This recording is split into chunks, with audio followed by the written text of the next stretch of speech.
Hello friends, আসসালামু আলাইকুম। আপনাদেরকে আমার আফরিন কিচেনে স্বাগত জানাই। আজ আমি বানাবো পটল পোস্ত। তাহলে চলেন শুরু করা যাক। এখানে পরিমাণ মতো আমি জল নিয়ে নিয়েছি একটা বাটির মধ্যে।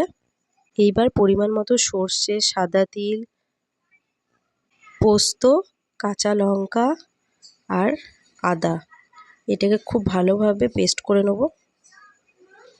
এবার পটলটাকে ছিলে পরিষ্কার জলে ধুয়ে নিয়েছি।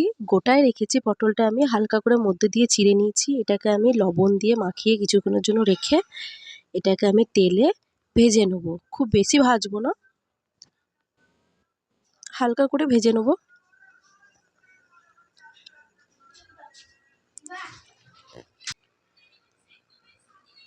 হালকা লাল লাল করে ভেজে নেব। এবার তেল থেকে ছেঁকে আমি পটলগুলোকে তুলে নেব। এই তেলের মধ্যেই আমি কিছুটা জিরে আর তেজপাতা দিয়ে দেবো প্রথমে।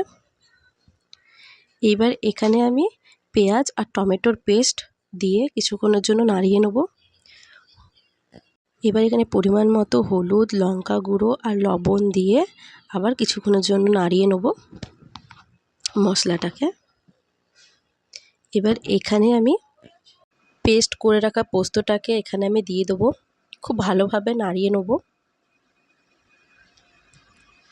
এটা হালকা যখন ফুটে আসবে তখন পটলগুলো আমি এর মধ্যে দিয়ে দেবো।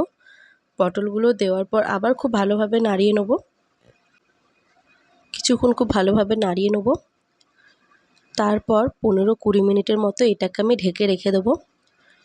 15-20 মিনিটের পর এটা খুব ভালোভাবে ফুটে গিয়েছে, তরকারিটা একদম কমপ্লিট হয়ে গিয়েছে।